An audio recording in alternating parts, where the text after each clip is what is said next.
علی بھائی اگلا سوال ہے،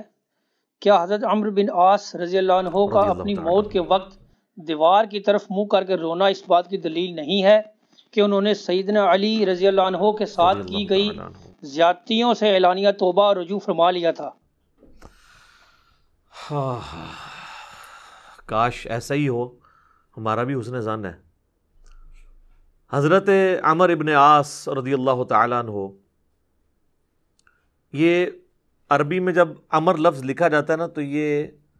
واو کے ساتھ لکھا جاتا ہے۔ عمر جس طرح لکھا جاتا ہے اسی طرح عمر بھی لکھا جاتا ہے، لیکن عربی اس میں فرق کرتے ہیں، اس کو لکھتے ہیں عمرو۔ وہ اردو میں لوگ پڑھ رہے ہوتے ہیں نا عمرو، یہ عمرو عیار کی کہانیاں، وہ لفظ بھی ڈیوائس بیسیکلی حضرت عمرو بن عاص سے ہوا ہے، کیونکہ برین ان کا بہت تھا۔ اچھا، لیکن وہ لفظ ہی غلط ہے، لفظ عمرو تو کوئی لفظ ہی نہیں ہے، لفظ ہے امر۔ لکھا ہوتا ہے عمرو لیکن اس کا مطلب واو جو ہے وہ سائلنٹ ہوتا ہے، اور واو کا مطلب یہ ہے کہ آپ نے اسے پیش کی بجائے زبر سے پڑھنا ہے، عمر کی بجائے پڑھنا ہے امر۔ تو حضرت عمر بن عاص رضی اللہ تعالیٰ عنہ، یہ آپ سمجھ لیں کہ قریش مکہ، مشرکین عرب کے تھنک ٹینکس میں سے تھے۔ گفتگو کرنے کا بھی ان کو فن آتا تھا، اور معاملہ فہمی اور چیزوں کو ہینڈل کرنا یہ ان پہ ختم تھا، اور ینگ ایج کے اندر۔ اس کا اندازہ آپ اس بات سے لگائیں کہ جب مسلمان ہجرت کر کے نجاشی کے پاس چلے گئے تو مشرکین عرب نے اپنا سفیر بنا کر جس شخص کو بھیجا کہ وہاں پہ جا کے ایک عیسائی بادشاہ سے مقدمہ لڑ سکے اور نعوذ باللہ مسلمانوں کو وہاں سے دوبارہ ملک بدر کروایا جائے، تو جس شخصیت کا انتخاب کیا وہ عمر بن عاص تھے۔ اس وقت ظاہر ہے وہ مسلمان نہیں ہوئے تھے۔ بہرحال وہاں پہ پھر قرآن کی طاقت کام آئی۔ حضرت علی کے جو بھائی تھے جعفر بن ابی طالب، انہوں نے سورہ مریم کی جب تلاوت کی نجاشی کے دربار میں، تو پھر اللہ تعالیٰ کی گفتگو کے سامنے بڑے سے بڑا بھی کوئی سفیر ہو، اس کی زبان کا اثر تو پھر ختم ہو جاتا ہے۔ تو نجاشی کی حالانکہ عمر بن عاص سے بڑی پرسنل دوستی بھی تھی، یہ بڑے ان سے تحفے بھی ان کے لیے لے کے گئے، وہ تحفے بھی اس نے واپس کر دیے۔ اس نے کہا بھائی لے جاؤ، تم سونے کے اگینسٹ بھی ان کو تولو نا تو میں تب بھی تمہیں یہ واپس نہیں کروں گا، ٹھیک ہے۔ پھر زمین سے اس نے تنکا اٹھا کے کہا کہ یہ جو سورہ مریم میں حضرت عیسیٰ کا سٹیٹس آیا نا کہ وہ اللہ کے بندے تھے، اللہ کی قسم عیسیٰ ابن مریم ایک تنکے کے برابر بھی اس سے زیادہ ان کا مرتبہ نہیں تھا جتنا تم نے بیان کیا ہے، یعنی اس میں ہم غلو نہیں کر سکتے کہ انہیں ڈیوینٹی میں کلیم کر دیں۔ یہ سمجھدار لوگ تھے، یہ وہاں سے مایوس ہوئے۔ اسی دوران صلح حدیبیہ بھی ہو چکی تھی، مسلمانوں کی پاور تسلیم ہو چکی تھی۔ تو حضرت خالد ابن ولید اور عمر بن عاص یہ دونوں بڑے جگری یار تھے۔ ایک بڑا بہترین پلانر تھا اور دوسرا بہت بڑا جنگجو تھا۔ تو صلح حدیبیہ کے بعد نا ان لوگوں کو اندازہ ہو گیا کہ اب اسلام کا گراف اوپر ہی جا رہا ہے، شرح صدر بھی ہو گیا۔ خالد ابن ولید کا ایک بھائی تھا ولید ابن ولید، وہ مسلمان پہلے ہی ہو چکا ہوا تھا۔ تو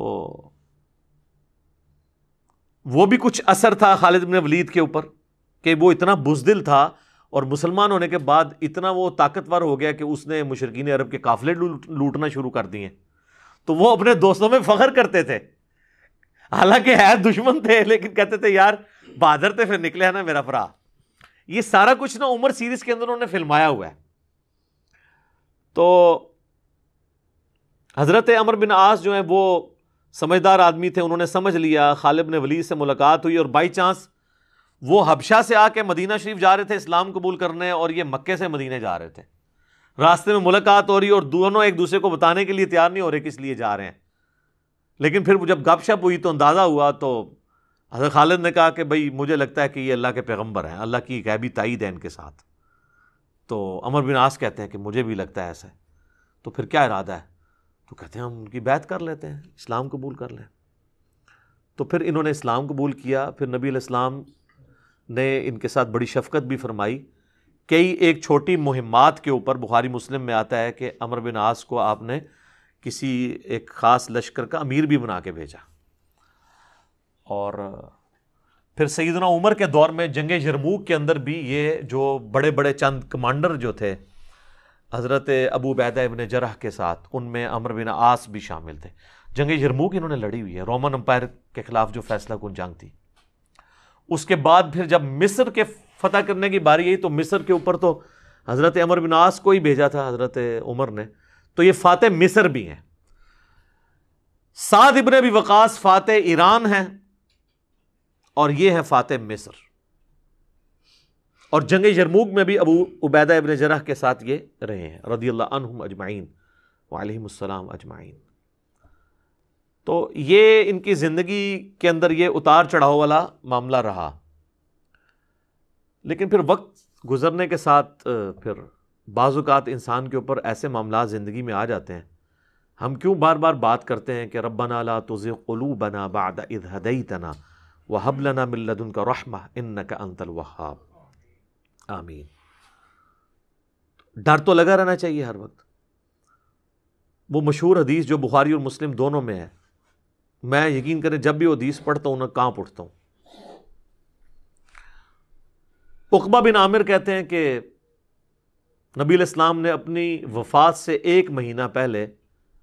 غزوہ احد کے شہداء کے قبرستان میں جا کے نماز جنازہ پڑھی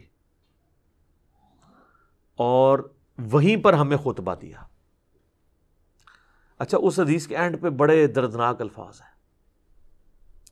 عقبہ بن عامر کہتے ہیں یہ آخری دفعہ میں نے نبی علیہ السلام کا دیدار کیا تھا،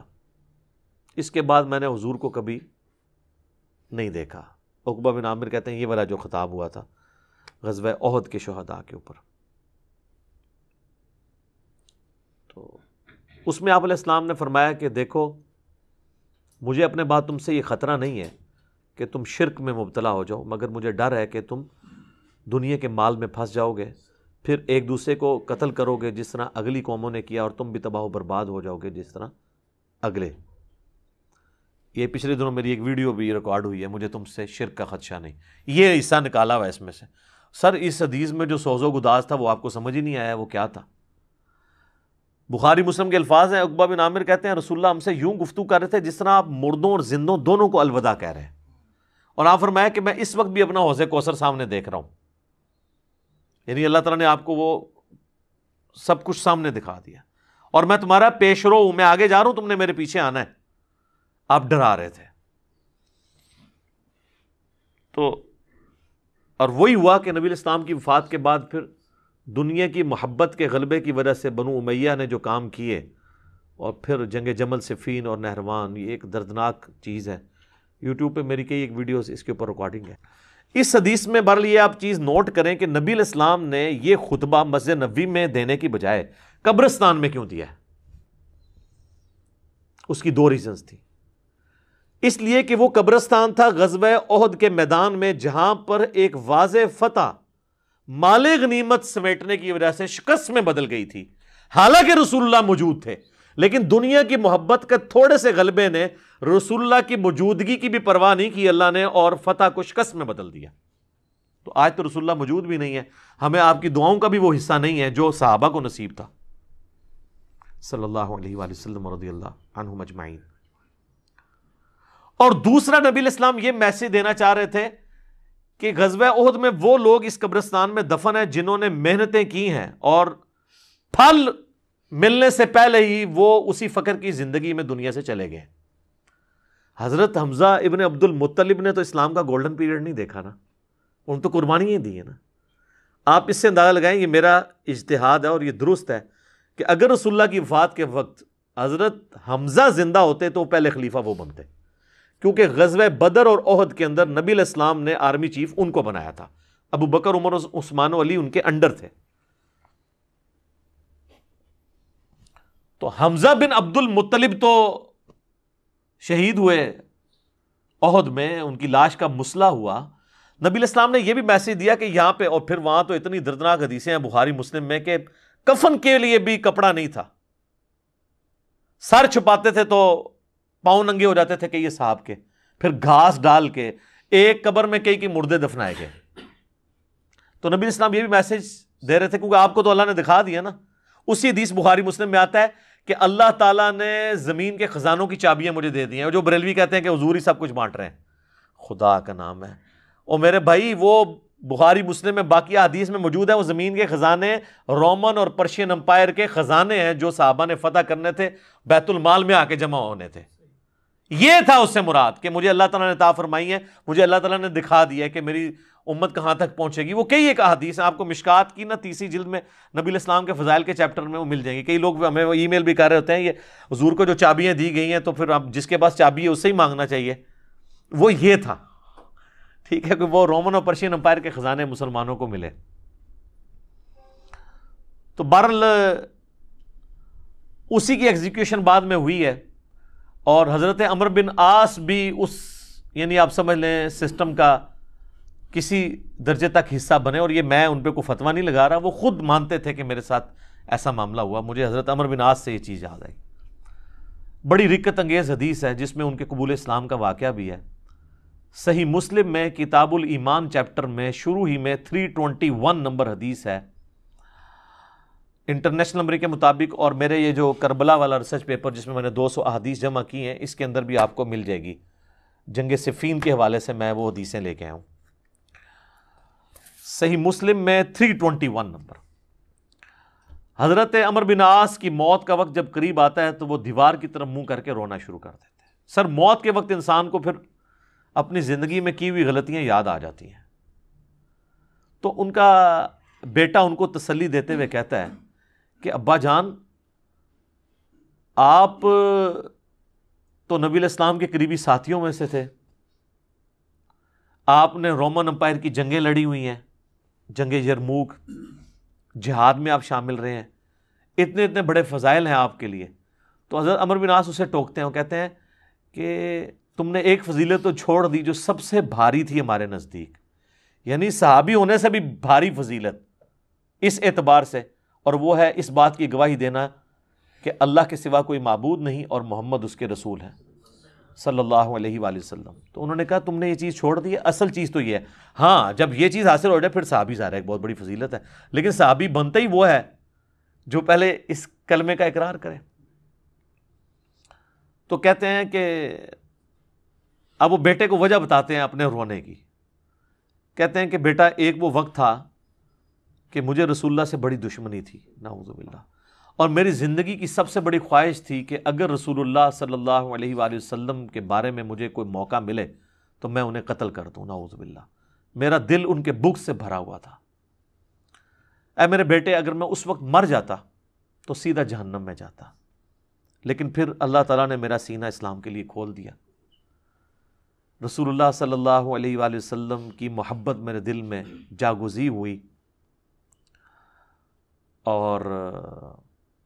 وہ کہتے ہیں پھر مجھے اس دنیا میں رسول اللہ سے بڑھ کر کوئی محبوب نہیں تھا صلی اللہ علیہ وسلم۔ اور کہتے ہیں میرے بیٹے پوری زندگی نبی علیہ السلام سے مجھے محبت اور عقیدت کا وہ لیول تھا کہ میں نے کبھی بھی آنکھ بھر کے حضور کے چہرے کی طرف نہیں دیکھا، اور اگر تم مجھ سے پوچھو نا کہ میں حضور کے چہرے کے خد و خال بیان کروں تو نہیں کر سکتا۔ میں نے زندگی میں حضور کی ادب کی وجہ سے کبھی آپ کے چہرے کو نگاہ بھر کے بھی نہیں دیکھا۔ اوئے ہائے ہائے۔ اور کہتے ہیں میرے بیٹے میں اس وقت مر جاتا تو سیدھا جنت میں جاتا جب میں نے اسلام قبول کر لیا۔ اور پھر وہ ساتھ بتاتے ہیں، کہتے ہیں میں جب اسلام قبول کرنے کے لیے گیا تو نبی علیہ السلام نے اپنا دایاں ہاتھ آگے بڑھایا تو میں نے بھی آگے بڑھا کے پیچھے کھینچ لیا، اور میں نے کہا یا رسول اللہ پہلے مجھے گارنٹی دیں کہ میرے پچھلے سارے گناہ معاف ہوں جو میں نے اسلام کے خلاف کیے ہیں۔ تو نبی علیہ السلام نے فرمایا کہ اے عمر، کیا تجھے نہیں پتا کہ اسلام سابقہ کے سارے گناہوں کو معاف کر دیتا ہے؟ مقبول حج سابقہ کے سارے گناہوں کو معاف کر دیتا ہے، اور اللہ کی راہ میں ہجرت کرنا سابقہ کے سارے گناہوں کو معاف کر دیتا ہے۔ حضور نے میرے گناہوں کی معافی کی گارنٹی لی، میں نے اسلام قبول کیا۔ اے میرے بچے، اگر میں اس وقت مر جاتا تو سیدھا جنت میں جاتا، لیکن پھر میری زندگی میں ایک تیسرا وقت آیا، پھر مجھ سے وہ کچھ ہوا جو نہیں ہونا چاہیے تھا۔ یہ حدیث مسند احمد کے اندر بھی موجود ہے، صرف صحیح مسلم میں نہیں ہے، اس میں تو خیر اور بہت سارے الفاظ ہیں، وہ میں بعد میں وہ طریق بیان کرتا ہوں۔ تو کہتے ہیں بہرحال پھر مجھ سے جو کچھ ہوا، اب میں اللہ سے امید کرتا ہوں کہ اللہ تعالیٰ مجھے معاف کرے گا، آمین۔ جب میں مر جاؤں تو میری قبر کے ساتھ، میری لاش کے ساتھ، میت کے ساتھ کوئی آگ نہیں ساتھ لے کر جانی، اور نہ کوئی نوحہ کرنے والی عورت ساتھ لے کے جانی ہے، اور مجھے دفنانے کے بعد میری قبر کے اوپر پانی چھڑک دینا، جس طرح نبی علیہ السلام کی سنت ہے کہ آپ دفنانے کے بعد پانی چھڑکتے تھے، اور اس کے بعد میری قبر پہ اتنی دیر موجود رہنا جتنی دیر ایک اونٹ کو نہر کر کے اس کا گوشت تقسیم کیا جاتا ہے، یعنی کم از کم 2 گھنٹے تک، تاکہ میں اپنی قبر سے مانوس ہوں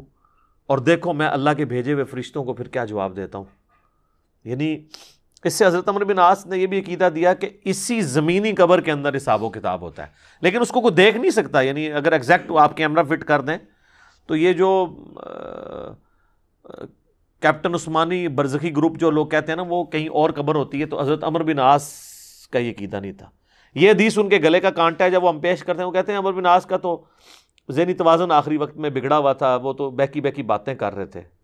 کیونکہ ان کے لیے تو وہ جو بھی باتیں حضرت علی کی فیور میں جائیں وہ بہکی بہکی ان کو لگتی ہیں نا۔ میں کہتا ہوں ان کا دماغ جتنا موت کے وقت کام کیا ہے نا پہلے نہیں کیا تھا، کیونکہ وہ تو اس وقت ہی ان کو احساس ہوا ہے۔ اس طرح کو پوری اپنی لائف سٹوری سناتا ہے جس کا دماغ چلا ہوا ہو، کدھر سے شروع ہوا ہے اور کدھر تک پہنچا ہے۔ اچھا، یہ حدیث مسند احمد میں بھی آتی ہے، اس میں جو ہے نا الفاظ ہیں کہ وہ گھبراہٹ کی وجہ سے نا دیوار کی طرف منہ کر کے روتے ہیں، تو ان کا بیٹا جب پوچھتا ہے کہ کیا آپ موت کے خوف کی وجہ سے رو رہے ہیں، وہ کہتے ہیں میں موت کی وجہ سے نہیں رو رہا، میں رو رہا ہوں اس بات کو کہ مرنے کے بعد میرے ساتھ کیا بنے گا، موت کے بعد آنے والے حالات کے بارے میں۔ یہی تو سر ہم آپ کو کہہ رہے ہیں کہ مرنے سے پہلے اے مسلمان کر لے اس پہ غور، کتابوں کا خدا اور ہے، بابوں کا خدا اور۔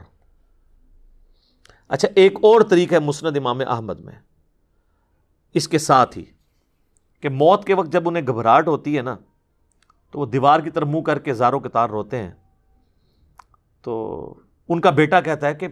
ابا جی آپ رو رہے ہیں، آپ کو تو نبی علیہ السلام اتنی محبت کرتے تھے، آپ کو ذمہ داریاں دیتے تھے،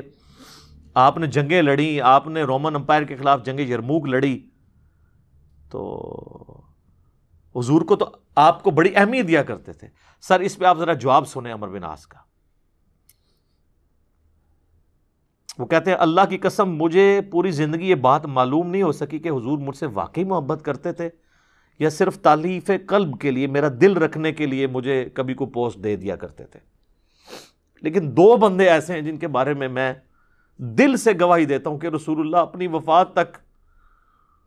ان سے محبت کرتے تھے، ایک ابن سمیہ عمار ابن یاسر، اور دوسرا ابن ام عبد عبداللہ ابن مسعود۔ اب عمار بن یاسر ان کو کیسے بھول سکتا تھا، عمار کو تو مارا ہوا تھا انہوں نے صفین کے اندر۔ تو وہ کہہ رہے ہیں کہ حضور مجھ سے محبت کرتے تھے نا، تو مجھے نہیں لگتا کہ وہ اندر سے کرتے تھے یا میرا دل رکھنے کے لیے، بعض اوقات بندہ کسی کو ابلائج بھی کر دیتا ہے نا تعریف قلب کے لیے، لیکن 2 بندے ایسے تھے میں کہتا ہوں کہ حضور واقعی ان سے محبت کرتے تھے، ابن سمیہ اور ابن ام عبد۔ پھر عبداللہ بن مسعود کے بارے میں اور عمار بن یاسر کے بارے میں جب انہوں نے یہ بات کی نا تو ان کا بیٹا کہتا ہے کہ پھر انہوں نے دیوار کی طرف منہ کر لیا اور زاروں کے تار رونا شروع کر دیا، اور پھر ساتھ ساتھ یہ بول رہے تھے کہ اے اللہ تو نے ہمیں جن باتوں کا حکم دیا ہم نے وہ کام چھوڑ دیے، اور تو نے ہمیں جن چیزوں سے منع کیا تھا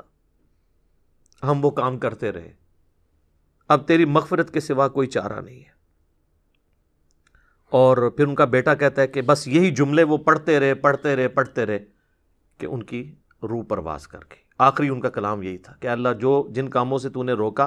وہ ہم کرتے رہے، اور جن چیزوں کا تو نے حکم دیا ہم اس کی مخالفت کرتے رہے، تیری مغفرت کے سوا اب کوئی چارہ نہیں ہے۔ تو اسی حدیث میں الفاظ ہیں کہ وہ جو میں نے بتایا مسند احمد والی جو حدیث ہے کہ میری زندگی میں جو 3 پیریڈ آئے اس میں انہوں نے پھر تیسرا کہا کہ پھر میں حکومتی معاملات میں، بادشاہت کے معاملات میں پڑ گیا۔ صحیح مسلم میں تو ایمبیگوس الفاظ تھے، مسند احمد والے طریق میں ہے کہ میں بادشاہت سے جا ملا، یعنی وہ ملوکیت والا وہ جو معاملہ تھا وہ اسی کو ہی رو رہے تھے۔ مسند امام احمد میں ایک حدیث ہے کہ جب عمار بن یاسر کی قتل کی خبر ملی جنگ صفین میں، تو ایک شخص آ کے عمر بن عاص کو بتاتا ہے کہ عمار قتل ہو گئے ہیں، تو حضرت عمر بن عاص بلند آواز سے پڑھتے ہیں انا للہ و انا الیہ راجعون، اور وہ بھاگتے ہوئے حضرت معاویہ کے پاس جاتے ہیں اور کہتے ہیں کہ معاویہ، تو عمار کو ہماری فوج نے قتل کر دیا، عمار قتل ہو گئے، اور میں نے رسول اللہ سے سنا تھا کہ عمار کو ایک باغی جماعت قتل کرے گی۔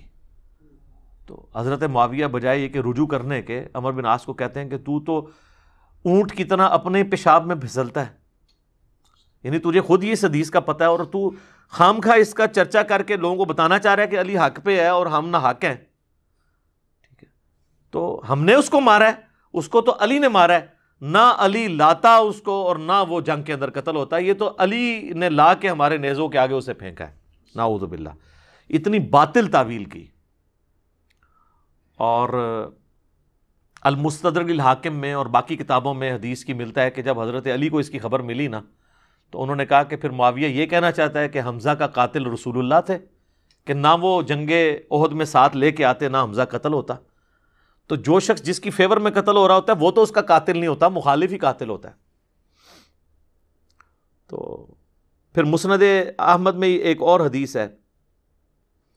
کہ عمار کے قتل ہونے کی جب خبر پہنچتی ہے نا، تو حضرت عمر بن عاص کہتے ہیں کہ میں نے خود رسول اللہ سے سنا تھا کہ عمار کو باغی جماعت قتل کرے گی، اور عمار کا قاتل اور مال لوٹنے والا آگ میں ہے۔ تو وہ جو شخص خبر لے کے آتا ہے نا، اس کو بھی ہاتھ پاؤں پڑ جاتے ہیں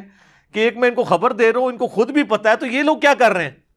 تو حضرت عمر بن عاص اس کی بھی تعویل کرتے ہیں، وہ کہتے ہیں حضور نے جو جہنم کے بارے میں فرمایا تھا نا،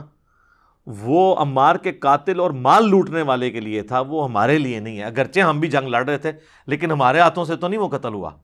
حالانکہ صحیح بخاری میں حدیث ہے عمار کو باغی جماعت قتل کرے گی، اور یہ حدیث میں نے بتایا ان کو پتہ بھی تھی۔ جماعت کے بارے میں الگ سے، میں نہیں کہتا دوزخ میں جائے گی، اللہ اور بندے کا معاملہ ہے۔ تو انہوں نے کہا کہ یہ مال لوٹنے والا اور قتل کرنے والے کے بارے میں۔ اب مسند احمد میں موجود ہے کہ وہ صحابی صلح حدیبیہ کا صحابی تھا، ابو الغادیہ، جس نے عمار کو قتل کیا تھا، اور پوری زندگی پہ پھر وہ روتے تھے مجھ سے یہ کیا کام ہوا۔ تو اس پہ خیر ابن حجر اسقلانی نے بڑی کوشش کی ہے، انہوں نے بحث کی ہے کہ نہیں، صلح حدیبیہ کی فضیلت اسے کور کر لے گی، امید ہے کہ وہ جنت میں ہی جائے گا، جہنم میں پھیرا لگائے بغیر۔ تو شیخ البانی نے پھر اس کے اوپر گرفت کی ہے کہ نہیں، جو عام فضیلت ہوتی ہے نا، جب کسی معاملے میں تخصیص آ جائے تو عام فضیلت اٹھ جاتی ہے۔ جب حضور نے فرما دیا نا کہ عمار کا قاتل اور مال لوٹنے والا جہنم میں ہے، تو اب یہ ایک تخصیص آ گئی ہے، جب تخصیص آ جائے نا تو حکم عام اٹھ جاتا ہے اس شخص کے لیے، لہٰذا آپ یہ تعویل نہ کریں۔ شیخ البانی یعنی انہوں نے حق گوئی کا مظاہرہ کیا۔ بہرحال یہ اللہ اور بندے کا معاملہ ہے، ہم کوئی کسی کی آخرت کا فیصلہ نہیں کرتے۔ بہرحال یہ حقیقت ہے کہ حضرت علی اپنی وفات تک ان لوگوں سے ناراض رہے ہیں۔ المصنف ابن ابی شیبہ میں موجود ہے، تابعی کہتے ہیں ہم نے حضرت علی کے پیچھے نماز میں قنوت نازلہ پڑھی ہے۔ حضرت علی قنوت نازلہ میں پڑھتے تھے اللہم علیک بمعاویۃ و اشیاعہ و عمر ابن عاص و اشیاعہ و ابا سلمی و اشیاعہ، اس میں عمر بن عاص کا بھی نام ہے۔ اے اللہ معاویہ کے شیعہ اور معاویہ اور اس کے شیعہ کو برباد کر، عمر بن عاص اور ان کے شیعہ کو برباد کر۔ یہ حضرت علی قنوت نازلہ پڑھا کرتے تھے۔ اچھا انہوں نے اردو میں ترجمہ کیا ہے اے اللہ معاویہ اور اس کے شیعہ کو سنبھال لے۔ اب کیسا لفظ استعمال، لفظ آتا ہے نبڑ لے، وہ اب وہ کہیں گے سنبھال مطلب ہے کہ انہوں نے سام، تو وہ تعویل کریں گے۔ تو میں نے اس لیے ترجمہ کیا تباہ و برباد کر، کیونکہ یہ علیکہ کے ساتھ جب بات کی جاتی ہے نا، تو یہ آپ قنوت نازلہ پڑھ رہے ہوتے ہیں نا یہود و نصارہ کے اوپر بھی، تو اس میں بھی اللہم علیکہ یہ تو نہیں تھا ان کو سنبھال لے، سنبھال لیتے سانو یا اللہ سانو سنبھال لینا تھے یار۔ تو وہ ترجمہ ایسا کرتے ہیں کہ وہ اس کو نا بدل دیتے ہیں۔ بہرحال آج کی ڈیٹ میں ہم تو یہی کہیں گے کہ حضرت عمر بن عاص رضی اللہ تعالیٰ عنہ کا موت کے وقت رونا اور اللہ کی طرف رجوع لانا، اللہ تعالیٰ ان کی غلطیوں کا کفارہ اس کو بنائے۔ باقی انشاءاللہ تعالیٰ ایک تو چیز ہے، حضرت عمر بن عاص کے لیے مجھے مولا علی سے ایک گارنٹی مل گئی ہے، مصنف ابن ابی شیبہ میں موجود ہے کہ اہل صفین کے بارے میں جب مولا علی سے پوچھا گیا تو انہوں نے کہا کہ میں امید کرتا ہوں کہ میری طرف سے شہید ہونے والے تو جنتی ہیں ہی ہیں، میرے مخالفین بھی جنتی ہیں. پھر قیامت والے دن اللہ کی بارگاہ میں معاملہ میرے اور معاویہ کے درمیان طے ہوگا. تو میرے خیال ہے حضرت عمرو بن عاص کو مولا علی نے پھر قنوت نازلہ کے بعد یہ فرما کے نکال دیا, اور آپ دیکھ لیں وہ روئے بھی بہت ہیں آخری وقت میں. میں ویسے جب بھی یہ حدیث پڑھتا ہوں پھر عمرو بن عاص کے لیے میرا دل نرم ہو جاتا ہے